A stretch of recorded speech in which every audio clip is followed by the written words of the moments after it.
Reserve bank of India నుంచి మరొక అద్దరిపోయే శుభవార్త ఇది. రుణగ్రహీతలకు భారీ ఉపశమనం లభించింది. ఎందుకంటే ఇంకొకసారి వడ్డీ రేట్లు సవరించింది ఆర్బీఐ. వరుసగా మూడవసారి ఆర్బీఐ ఇలా వడ్డీ రేట్లు తగ్గించింది. రెపో రేటు 50 బేసిస్ పాయింట్లు తగ్గిస్తున్నట్లుగా ప్రకటించింది. 2025 ఫిబ్రవరిలో 25 పాయింట్లు తగ్గించింది. ఏప్రిల్లో మరో 25 పాయింట్లు తగ్గించింది. ఇప్పుడు ఏకంగా రెపో రేటు 50 బేసిస్ పాయింట్లు తగ్గించింది. ఆర్బీఐ నిర్ణయంతో రాబోయే కాలంలో బ్యాంకు రుణాలపై వడ్డీ రేట్లు తగ్గొచ్చు. దీంతో ఈఎంఐలు కూడా తగ్గుతాయన్నమాట. అసలు ఈ రెపో రేట్ తగ్గింపు అంటే ఏంటి? దీనివల్ల ఈఎంఐ నుంచి మనకి రిలీఫ్ ఎలా లభిస్తుందో చూద్దాం. రెపో రేట్ అంటే వాణిజ్య బ్యాంకులకి ఆర్బీఐ రుణాలిచ్చే రేటు.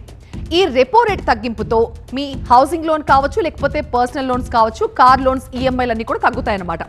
రుణగ్రహీతలకి డబ్బు ఆదాతో పాటుగా ఆర్థిక వ్యవస్థ కూడా ఎంతో ప్రయోజనం కలుగుతుంది. దీనివల్ల ఆర్బీఐ రేట్ల తగ్గింపు వల్ల రెపో రేట్తో ముడిపడి ఉన్న రుణాలతో రుణగ్రహీతలకి తక్షణం ప్రయోజనం చేకూరుతుంది. ఎందుకంటే బ్యాంకులు ఆ ప్రయోజనాన్ని వెంటనే కస్టమర్స్ కి బదిలీ చేస్తాయి. ఇది చాలా మంది రుణగ్రహీతలకు ఈఎంఐ తగ్గించడానికి మార్గం ఈజీ కాబోతోంది.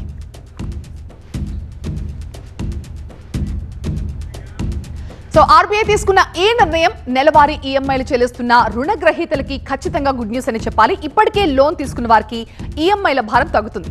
అలాగే కొత్త home loan, auto loan, personal loans తక్కువ వడ్డీకి లభిస్తాయి. మరి ఇప్పుడు బ్యాంకులో 50 లక్షల గృహ రుణం లేదా 5 లక్షల వ్యక్తిగత రుణం తీసుకుంటే ఈఎంఐ ఎంత తగ్గుతుంది? నెల, ఏడాది వారీగా ఎంత ఆదా అవుతుంది అనే విషయాలకు సంబంధించి పూర్తి డీటెయిల్స్ మా అసోసియేట్ ఎడిటర్ సుకుమార్ అందిస్తారు. ఆర్బీఐ వరుసగా మూడోసారి వడ్డీ రుణాన్ని తగ్గిస్తూ నిర్ణయం తీసుకుంది. ముఖ్యంగా 25 బేసిస్ పాయింట్స్ గత 2 సార్లు తీసుకున్నప్పటికీ కూడా అనూహ్యంగా 50 బేసిస్ పాయింట్ల వడ్డీ కోతని ఈరోజు అనౌన్స్ చేయడం జరిగింది. దీంతో చాలా వరకు చిన్న చిన్న రుణాలు తీసుకున్న గృహ రుణాలు కావచ్చు, అటు కార్ లోన్స్ కావచ్చు, పర్సనల్ లోన్స్ కావచ్చు, తీసుకునే వాళ్ళందరికీ ఓ విధంగా ఇది గుడ్ న్యూస్ అనే మనం చూడాలి. కాకపోతే బ్యాంకులు అటు ఆర్బీఐ మనకి వరమిచ్చినా కూడా బ్యాంకులు ఎంతవరకు కరుణిస్తాయనేది మాత్రం ఒక పెద్ద ప్రశ్న కింద మారింది. ముఖ్యంగా మనం జనరల్గా ఒక 50 లక్షల రూపాయల లోన్ తీసుకుంటే అసలు ఎలా ఉంటుందనేది ఒకసారి లెక్కలు చూద్దాం. 50 లక్షల లోన్కి నెలసరి ఈఎంఐ ప్రస్తుతం మనకి 43,391. అంటే ఇది 45,000 కన్నా తక్కువ ఎవ్రీ మంత్ మనకి ఈఎంఐ ఉంటుంది.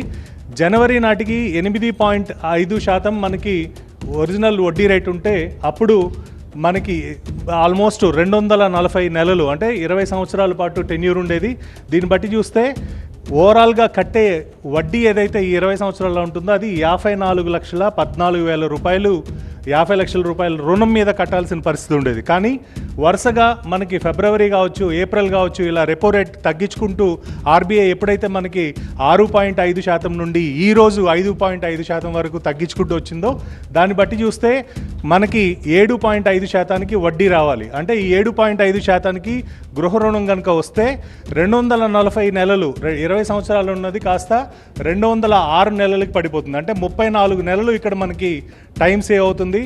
ఈఎంఐ మాత్రం సేమ్ అదేలాగా ఉంటుంది. సో ఈ ఏదైతే 34 నెలలు సేవింగ్ ఉందో ఆ 34 నెలల సేవింగ్ వల్ల దాదాపు 14,78,000 రూపాయలు మనకి వడ్డీ రూపంలో ఏదైతే పే చేస్తున్నామో ఇది తగ్గే అవకాశం ఉంటుంది. దీనివల్ల గతంలో ఉన్న 54,14,000 కాకుండా మనకి ఆల్మోస్ట్ 39,36,000కి వడ్డీ తగ్గిపోతుంది. దీనివల్ల సగటు అంటే ఒక 50 లక్షల రుణం తీసుకున్న వాళ్ళకి దాదాపు 15 లక్షల రూపాయల వరకు కూడా బెనిఫిట్ ఉంటుంది. కాకపోతే బ్యాంకులు జనరల్గా ఏం చేస్తాయంటే మనకి ఎప్పుడు వడ్డీ రేట్లు పెరిగినా కూడా ఆటోమేటిక్గా పెంచుకుంటూ పోతారు. కానీ తగ్గించేటప్పుడు మాత్రం ఖచ్చితంగా మనం రిక్విజేషన్ ఇవ్వడం ఒకవైపు అయితే ఒక సర్టన్ ఫీజ్ 5,000 రూపాయలు, 3,000 రూపాయలు డబ్బులు కట్టించుకొని ఒక అప్లికేషన్ తీసుకొని అది కూడా మనం నేరుగా బ్యాంకుకు వెళ్తే తప్ప తగ్గించే పరిస్థితి ఉండదు. కానీ బ్యాంకులు ఇలా తగ్గించకపోతే ఎలాంటి చర్యలు తీసుకోవాలనే దాని మీద ఆర్బీఐ కూడా రాబోయే రోజుల్లో నిర్ణయం తీసుకునే అవకాశం ఉంటుంది. ఓవరాల్గా వడ్డీ రేట్లు తగ్గుతూ ఉండడంతో ఒకవైపు ఇన్ఫ్లేషన్ కంట్రోల్ చేయడానికి ప్రయత్నం చేస్తున్నప్పటికీ కూడా కామన్ మ్యాన్కి ఈ వడ్డీ రేట్లు పాస్ అయితేనే వాళ్ళకి ఆనందంగా ఉండే అవకాశం ఉంటుందని చెప్పి మొత్తం అనుకుంటున్న పరిస్థితి మనం చూడొచ్చు.